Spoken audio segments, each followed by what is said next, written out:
ननद और भाभी का रिश्ता तेल और पानी की तरह होता है। दोनों आपस में कभी एक साथ घुल नहीं सकती। कहते हैं अगर आपकी ननद अच्छी हो तो आपकी ससुराल की आधी से ज्यादा परेशानी तो यूं ही खत्म हो जाती है। लेकिन अगर आपकी ननद को आप पसंद नहीं आ रहे हो तो ये समझ लीजिए कि एक ससुराल में एक बहू के लिए रोज एक नई जंग की तैयारी करनी होती है। अब हमारी प्रीति को ही ले लीजिए। वो जब से शादी करके आई है तब से उसकी ननद तो जैसे उसके पीछे ही पड़ गई है। ये लीजिए मम्मी जी, ये साड़ी आपके लिए। बहुत सुंदर है बेटा, ये रंग मुझ पे खूब जचेगा। क्या जचेगा मम्मी? मुझे तो ये साड़ी बिल्कुल भी पसंद नहीं आई। क्या भाभी, आपकी चॉइस ना बिल्कुल भी अच्छी नहीं है। ऐसा नहीं कहते पिंकी, इतनी अच्छी साड़ी तो है। अच्छा तो तुम ये देखो पिंकी, तुम्हें ये कैसा लगा सूट? ये मैं तुम्हारे लिए लाई हूँ, इसके साथ मैचिंग झुमके भी है। ये कैसा ही रंग का सूट है? अब जानबूझकर ये गंदा सा रंग लाई है ना मेरे लिए, जिससे मैं इसे पहनूं तो अच्छी ना दिखूं। देखा मम्मी, ये आने से ही कैसा बर्ताव कर रही है मेरे साथ। अरे नहीं नहीं नहीं, तुम मुझे गलत समझ रही हो। तुम एक काम करो, तुम्हें जो भी सूट इनमें से अच्छा लगता है वो तुम रख लो। पिंकी देख कितना ख्याल रख रही है तेरा, और तू है कि चल अब जो भी सूट चाहिए ले ले इसमें से। हाँ, पहले कहेंगी कि सूट ले ले, फिर कहेंगी ननद ने मेरा सूट ले लिया। मैं सब समझती हूँ इनकी चालाकियों को। नहीं चाहिए मुझे कुछ भी, जा रही हूँ मैं।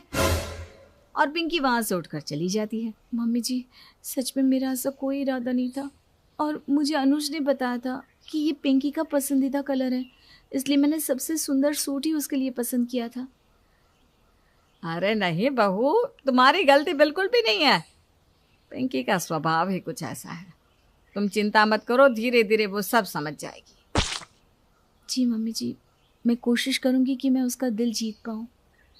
पिंकी को हर छोटी बात पे प्रीति से प्रॉब्लम थी। प्रीति जो भी करती पिंकी बस उसे नीचा दिखाने में ही लगी रहती। मम्मी जी, अनुज, पिंकी सब लोग आ जाइए खाने पे। अरे वाह, खुशबू तो बहुत अच्छी आ रही है। क्या बनाया आज? खुशबू तो कमरे के अंदर तक आ रही है। मैंने आज पिंकी की पसंद के छोले भटूरे बनाए। देखा माँ, अब भी ये मुझे दुखी करना चाहती हैं। और अब क्या किया प्रीति ने? आज तो तेरी पसंद के छोले भटूरे बनाए हैं, तुझे तो खुश होना चाहिए। आज मेरे पेट पे बहुत दर्द है, इसलिए मैं छोले नहीं खा सकती। पर देखो, भाभी को तो जानबूझकर आज ही छोले भटूरे बनाने थे, जिससे मैं खा न सकूं और मेरा मन जलता रहे। अरे पिंकी, वो मुझे नहीं पता था कि तुम्हारे पेट में दर्द है, नहीं तो मैं छोले बनाती नहीं, सच में। बस बस, अब ज्यादा सीधी बनने का नाटक मत कीजिए आप। मैं आपको खूब अच्छे से पहचान गई हूँ। बॉस पिंकी, कब से देख रहा हूँ तू प्रीति को सुनाई जा रही है। वो तेरा इतना ख्याल रखती है, फिर भी तुझे हर बात पे प्रीति से प्रॉब्लम होती है। मैं कुछ नहीं कहता, इसका मतलब ये नहीं कि तू इसे कुछ भी कहेगी। देखा माँ, आज तक भैया ने मुझे कभी नहीं डांटा, और आज भाभी के आती मुझ पर चिल्लाने लगी।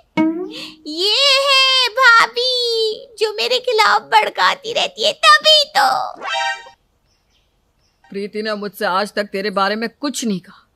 पिंकी, तेरी हरकतें ही ऐसी हैं। पिंकी, अब सच में ना बहुत ज्यादा हो रहा है। प्रीति तेरे साथ इतना अच्छा चलती है, फिर भी तू हर बार उसी को गलत साबित करती रहती है। हाँ, मैं ही गलत हूँ, भाभी ही सही है। चली जाती हूँ मैं यहाँ से, यही चाहती हूँ ना। पिंकी देखो, गुस्सा मत हो, मैं तुमसे सॉरी कहती हूँ, ठीक है? आ जाओ, बैठ जाओ, यहाँ बैठो प्लीज, कुछ खा लो। नहीं, ये सब करने की ना कोई जरूरत नहीं है। सबकी डांट से पेट भर गया मेरा। प्रीति को इस बात से काफी बुरा लगा कि उसकी वजह से पिंकी को डांट पड़ी और सबका मूड भी खराब हो गया। प्रीति सब कुछ ठीक करना चाहती थी, पर वो जो भी करती पिंकी को कुछ भी पसंद नहीं आता था। अनुज, मैं सोच रही थी कि हम कहीं बाहर चलते हैं। हाँ, पिक्चर देखने चलते हैं, बहुत वक्त हो गया नहीं गया ना। हाँ चलो, मजा आएगा। चलो पिंकी, तुम भी हमारे साथ चलो, तुम्हारा भी मूड अच्छा हो जाएगा। हाँ हाँ चल, तू भी तैयार हो जा, हम तीनों साथ में चलते हैं। नहीं, मुझे नहीं जाना, आप दोनों जाओ। अरे जा ना, तुझे भी तो पिक्चर देखना कितना पसंद है ना। जा, भैया और भाभी के साथ देख कर आ पिक्चर। हाँ चलो ना पिंकी, ये मूवी तुम्हें बहुत पसंद आएगी। इसमें तुम्हारे पसंदीदा कलाकार हैं। ठीक है, चलती हूँ। प्रीति, अनुज और पिंकी तीनों फिल्म देखने जाते हैं, पर जब वहां से लौटते हैं तो पिंकी गुस्सा हो जाती है और अपनी माँ से शिकायत करने लग जाती है। मैंने कहा था ना, ये जितनी सीधी दिखती है उतनी है नहीं। अरे अब क्या हो गया? अब क्यों तेरा मूड खराब लगा पड़ा है? मैं इनके साथ फिल्म देखने गई थी, तब पता नहीं भाभी भैया से क्या बार बार कान में कह रही थी। दोनों आपस में कुछ बात किए जा रहे थे। अरे उन दोनों की नई नई शादी हुई है, कुछ कर रहे होंगे बातें। इसमें इतना बड़ा मसला बनाने की क्या जरूरत है पिंकी? मैं आपको कह रही हूँ, आपकी बहू सही नहीं है। ये भैया को आपसे छीन लेगी माँ। आपने देखा है ना कैसे भैया भाभी के इशारों पर नाचते हैं। ऐसा कुछ भी नहीं है पिंकी। पता नहीं क्यों तुझे प्रीति से इतनी दिक्कत है। वो अच्छी लड़की है और अच्छी बहू भी है, क्यों उसे गलत साबित करती रहती है? क्योंकि मैं आजकल की लड़कियों को जानती हूँ माँ। वो जैसी दिखती है ना वैसी होती नहीं है। अरे माँ, तुम बहुत सीधी हो, इसलिए भाभी को पहचान नहीं पा रही। तुझे तो पहले दिन से ही प्रीति पसंद नहीं, इसलिए जब देखो उसके पीछे पड़ी रहती है। मेरी बात याद रखना, एक दिन तू ही कहेगी कि मेरी भाभी से अच्छी कोई नहीं। ऐसा दिन कभी नहीं आएगा माँ, क्योंकि मैं जानती हूँ प्रीति भाभी कैसी हैं। पिंकी को प्रीति पर थोड़ा सा भी विश्वास नहीं था। अब ये जलन कह लीजिए या कुछ और, पिंकी ने कभी भी प्रीति की किसी भी बात को सही नहीं माना। उसे हमेशा लगता था कि प्रीति कोई ना कोई चाल चल रही है। धीरे धीरे प्रीति ने भी पिंकी की बातों का बुरा लगाना छोड़ दिया था। कुछ वक्त के बाद पिंकी के लिए एक बहुत अच्छा रिश्ता आया और उसकी शादी भी तय हो गई। पिंकी, ये देखो, ये लहंगा तुम पहनोगी तो बहुत अच्छा लगेगा। इसके साथ ये मैचिंग ज्वेलरी भी है। हाँ, अब तो आप खुशी होंगी ना भाभी। अब तो मैं इस घर से जा रही हूँ। आपको परेशान करने वाला, आपको ताने मारने वाला अब कोई नहीं होगा यहाँ। अरे पिंकी, तुम ऐसा क्यों कह रही हो? तुम्हारे जाने के बाद मैं तुम्हें बहुत मिस करूँगी, सच में। हमारे बीच जो ये खट्टी मीठी नोक झोंक होती है ना, उसे भी मैं बहुत याद करूँगी। हाँ, बस ये तो ऊपर से दिखाने के लिए है, बाकी पूरा सच मैं भी जानती हूँ।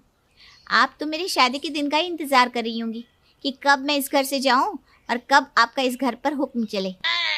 तेरी खुद की शादी होने वाली है अब, फिर भी तुझे रिश्तों का मतलब अब तक नहीं समझ आया पिंकी। अब तो मुझे लगता है कि तुझे शादी के बाद ही रिश्तों की कदर होगी। आपने तो कभी अपनी बेटी की साइड ली ही कहाँ है माँ? बस जब देखो बहू की साइड लेती रहती है। मैं जहाँ सच होता है उसी की साइड लेती हूँ। बस तू मेरी बेटी है इसलिए समझा रही हूँ।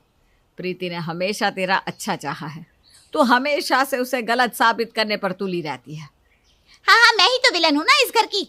अब सब लोग खुश हो जाइए, मैं जा रही हूँ अपने ससुराल। अब तो आप तीनों सुकून से रहना यहाँ। अरे कब आएगा वो दिन? पता नहीं क्यों इसकी शादी का दिन इतनी देरी से क्यों रखवाया माँ? जल्दी मुहूर्त निकलवाना चाहिए था ना। भैया! इसका पति भी सोचेगा जितने दिन मुझसे दूर रहे उतना अच्छा है। अरे चुप करना, मत छेड़ इसे। अब तो कुछ ही दिनों के लिए है यहाँ पर। हाँ, फिर भी इसकी जबान कड़वी की कड़वी ही है। आपको तो रुकी, अभी बताती हूँ मैं। हंसते खेलते पिंकी की शादी का दिन भी नजदीक आ गया और अब उसकी विदाई होने जा रही है। प्रीति की शादी के बाद से ही पिंकी, जो उसकी छोटी ननद है, वो उसे हमेशा एक गलत बहू साबित करने पे तुली रहती थी। हालांकि प्रीति की सास बहुत अच्छी है, उसे पता है कि उसकी बेटी ही प्रीति के पीछे पड़ी रहती है। अब पिंकी की शादी हो गई है और उसकी विदाई होने जा रही है। पिंकी, मैं जानती हूँ मैं कभी भी तुम्हें ज़्यादा पसंद नहीं आई, लेकिन फिर भी मैं कहूँगी कि अगर तुम्हें कभी भी किसी चीज़ की ज़रूरत हो तो मैं हमेशा तुम्हारे लिए तैयार हूँ। तुम्हें कभी भी लगे कि तुम्हें किसी की मदद की ज़रूरत है तो मुझे बेझिझक कह सकती हो। मुझे नहीं लगता मुझे कभी आपकी मदद की ज़रूरत पड़ेगी। देख बेटा, अब तेरी शादी होने वाली है। मैं जानती हूँ तू सब कुछ अच्छे से संभाल लेगी, लेकिन तू ये मत भूलना तेरे मायके वाले हमेशा तेरे साथ है, ठीक है? ठीक है माँ। और पिंकी की शादी बड़े धूमधाम से होती है। उसका पति भी काफ़ी अच्छा था। लेकिन उसकी सास बहुत ही तेज थी और स्ट्रिक्ट भी थी।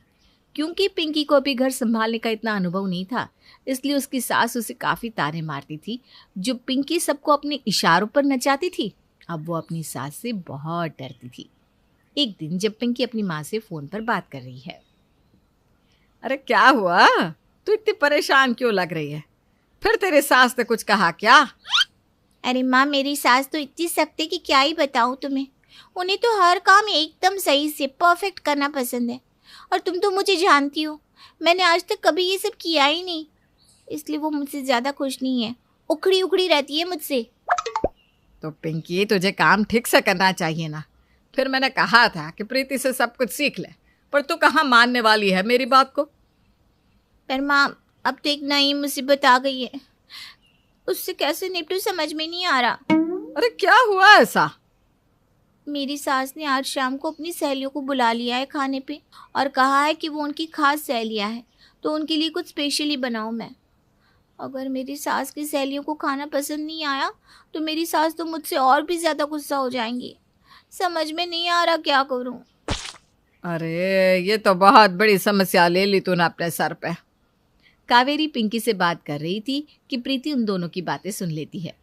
मम्मी जी, ज़रा फ़ोन मुझे तो दीजिए, मैं बात करती हूँ पिंकी से। हेलो पिंकी, एक काम करती हूँ, मैं अभी तुम्हारे घर आ जाती हूँ। वैसे भी इस वक्त तुम्हारी सास मंदिर जाती है ना, और उन्हें आने में 2 घंटे तो लगते ही हैं। इतने में मैं तुम्हारी सास की सहेलियों के लिए अच्छी अच्छी डिशेस बना दूंगी, ठीक है? आप सच में कर लेंगी ना ये सब? हाँ हाँ, मैं बहुत सारी चीज़ें बना लेती हूँ। मैं अभी आ जाती हूँ तुम्हारे ससुराल। प्रीति फ़ोन रखते ही तुरंत पिंकी की मदद के लिए जाने लगती है। तभी उसकी सास उसे रोक लेती है। क्या हुआ मम्मी जी? पिंकी ने हमेशा तुझे गलत साबित किया, तुझे कितने ताने सुनाए, पर आज तू उसी की मदद करने जा रही है, वो भी बिना सोचे। मम्मी जी, पिंकी मेरी छोटी बहन जैसी है। हाँ, हमारे बीच खट्टी मीठी नोक झोंक होती रहती है, पर इसका मतलब ये नहीं कि वो मुसीबत में हो और मैं उसकी मदद भी ना करूं। तू सच में बहुत अच्छी है प्रीति बहू, और देखना पिंकी को भी यह एहसास जल्द ही हो जाएगा। अच्छा, मैं चलती हूँ मम्मी जी, इससे पहले कि पिंकी की सास आ जाए, मुझे सारी तैयारियां भी तो करनी है। प्रीति पिंकी की मदद करने उसके ससुराल पहुंच जाती है। पिंकी ये देखकर काफ़ी खुश होती है। ये लो, मैंने छोले भटूरे, ब्रेड रोल्स और चाट भी बना दी है। तुम बस ये सब उनको परोस देना, ठीक है? अब मैं चलती हूँ, कहीं तुम्हारी सास ना आ जाए। भाभी, आज के लिए थैंक यू। अरे थैंक यू की कोई ज़रूरत नहीं है पिंकी। मैंने कहा था ना तुम्हें, किसी भी चीज़ की ज़रूरत हो तो मुझे बेझिझक कह सकती हो। मैं हमेशा तुम्हारी मदद करने के लिए तैयार हूँ, ठीक है? अब चलूँ मैं? पिंकी ने पहली बार प्रीति को थैंक यू कहा था, और जब उसने वो नाश्ता अपनी सास और उनकी सहेलियों के सामने रखा तो उसकी सहेलियों को नाश्ता बहुत पसंद आया। ये देखकर पिंकी की सास भी बहुत ज़्यादा खुश हो गई। आज मेरी सहेलियों को तुम्हारे हाथ का खाना बहुत पसंद आया है, बहुत तारीफ कर रही थी तुम्हारी। आप भी खुश है ना मम्मी जी मुझसे? हाँ, आज पहली बार लगा कि तुमने कुछ अच्छा काम किया है। देखो, मैं चाहती हूँ कि आगे भी ऐसे ही अच्छे से काम करती रहो। जी जी मम्मी जी, मैं पूरी कोशिश करूँगी कि मैं आपको कभी नाराज़ ना करूँ। अच्छा, मैं सोच रही थी, उस दिन तुम कह रही थी ना कि तुम्हें तुम्हारे मायके जाना है, तो हो आओ कुछ दिनों के लिए। सच mummy ji? Thank you mummy जी।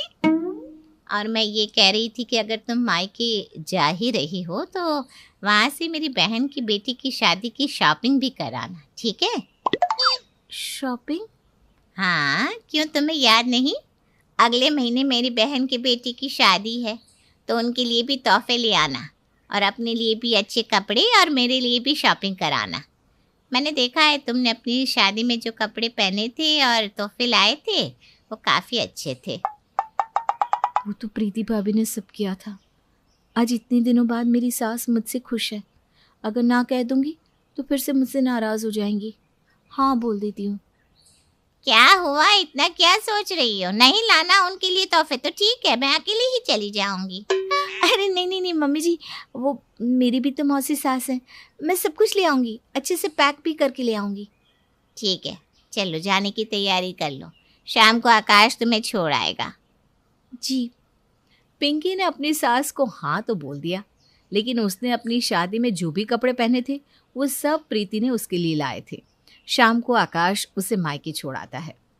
क्या हुआ बेटा? जब से आई है तब से देख रही हूँ, इतनी परेशान लग रही है। कोई बात है क्या? अरे माँ, मेरी सास ने मुझ पर भरोसा करके मुझे अपनी बहन की बेटी की शादी की तैयारियों का काम सौंपा है। उन्हें लगता है कि मेरी शादी में मैंने जो कुछ भी लाया था, जो भी कपड़े पहने थे, वो सब मैंने किया था।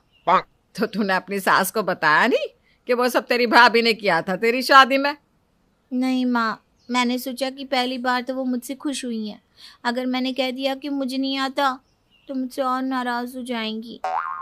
तो ठीक है, कोई बात नहीं, प्रीति है ना, हम उससे मदद ले लेंगे, वो मना नहीं करेगी।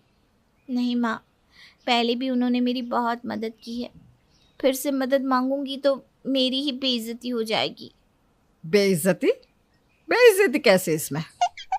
मैंने आज तक भाभी को कितना कुछ कहा है, हमेशा से उनको गलत बहू, गलत भाभी साबित किया है। और शादी के बाद अब मैं उनसे रोज रोज मदद मांगने लगी हूँ।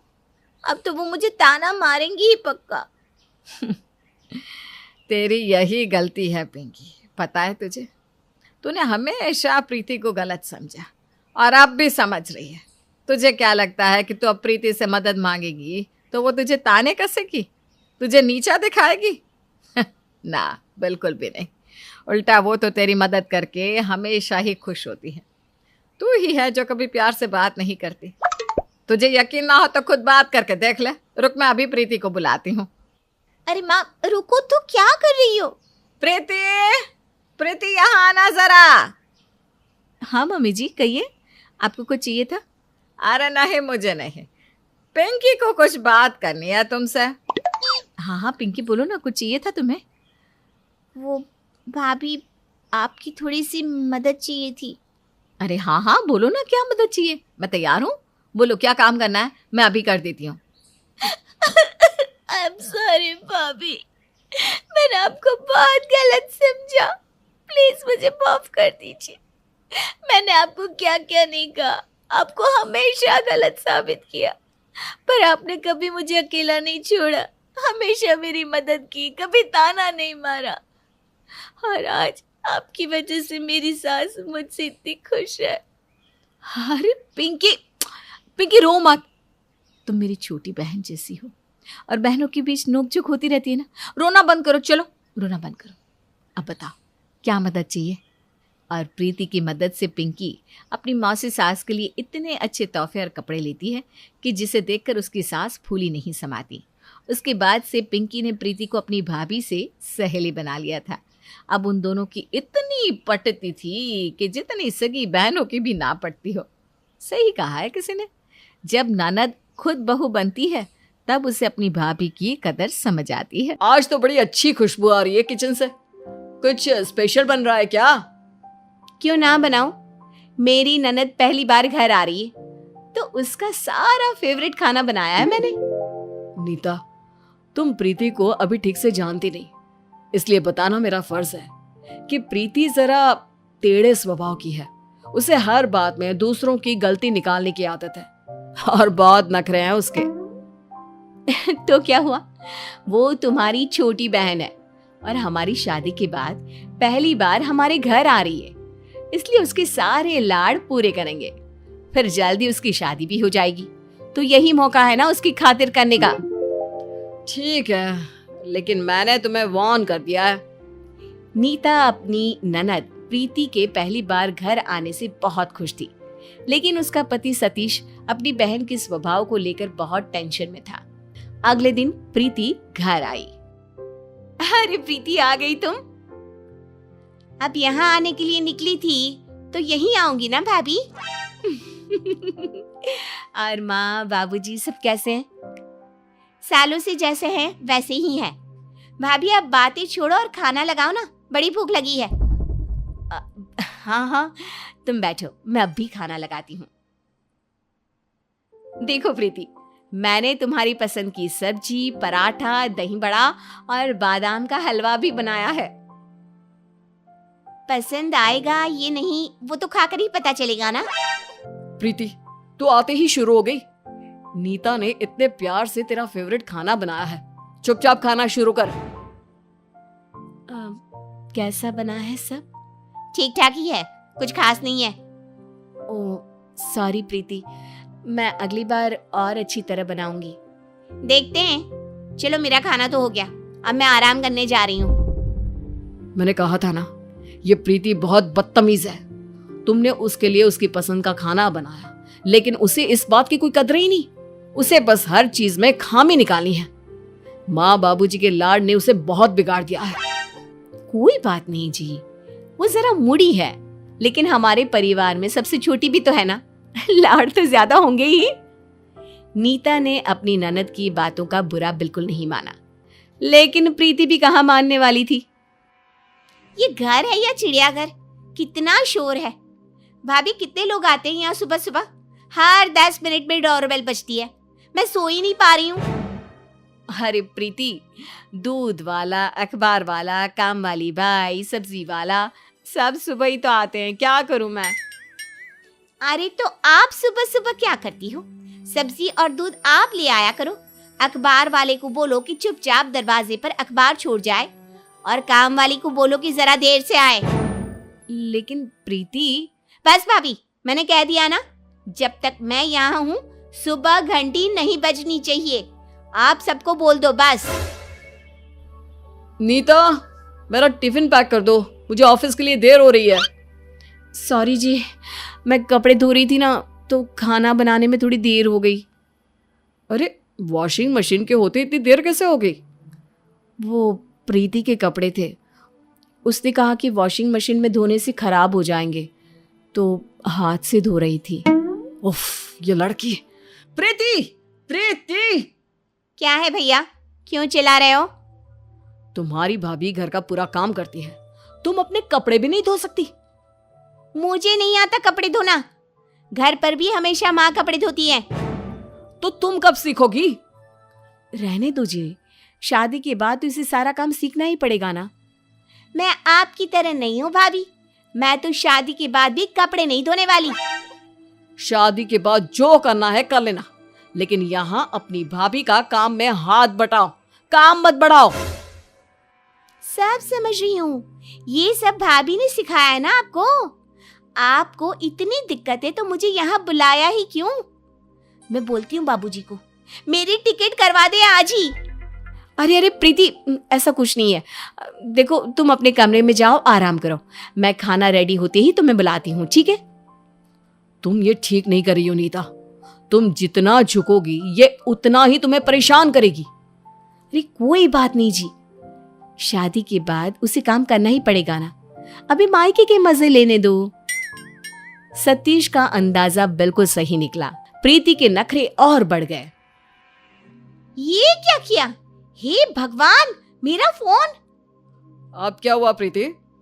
ये देखो तुम्हारी बीवी ने क्या किया, कपड़ों के साथ मेरा फोन भी गीला कर दिया, और तो और मेरा कुर्ता भी फाड़ दिया।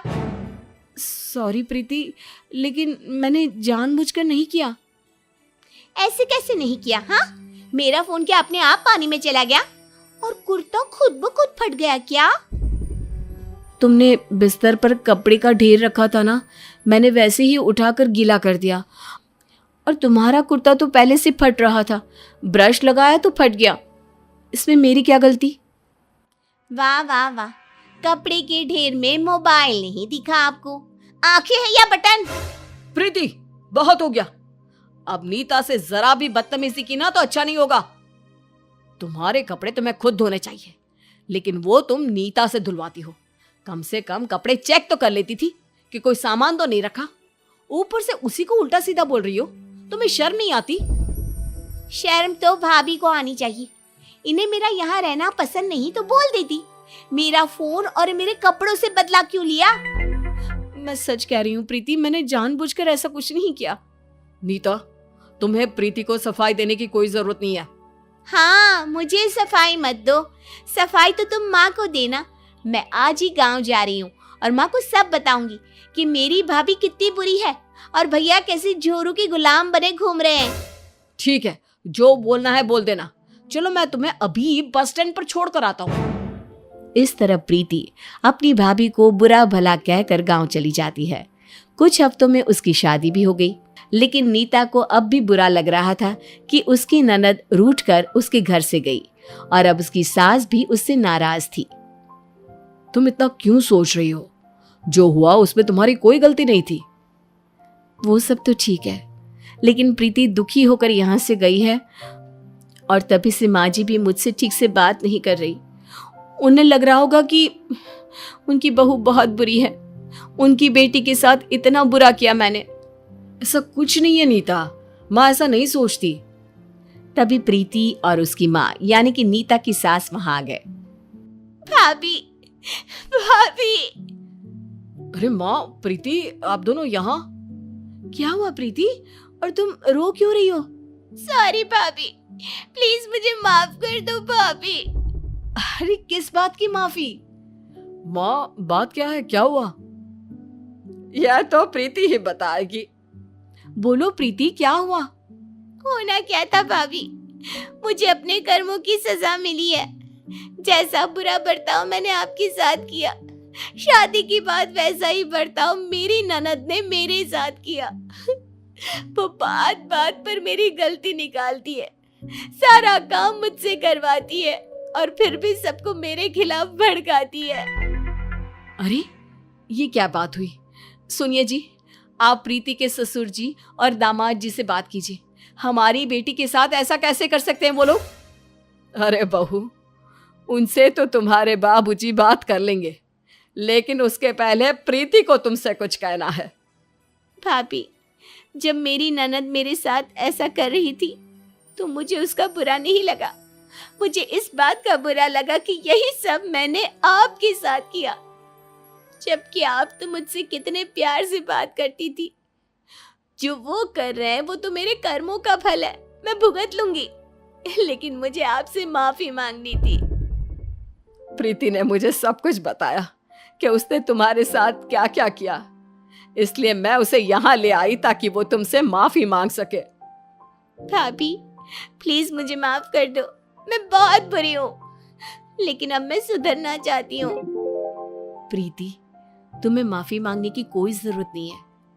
ये तुम्हारे बड़े भैया का घर है, यहाँ तुम जितना चाहे नखरे कर सकती हो। बस मुझसे रूठ के कभी मत जाना। नहीं भाभी, मैं आपसे कभी नहीं रूठ सकती, बस आप मुझे माफ कर दो। हाँ बहू, एक बार कह दो कि तुमने प्रीति को माफ कर दिया। हाँ प्रीति, मुझे तुमसे कोई शिकायत नहीं, मैंने तुम्हें माफ किया, बस। अब तुम यहाँ कुछ दिन आराम करो, जब तक तुम्हारे भैया तुम्हारे ससुराल वालों को समझा नहीं देते।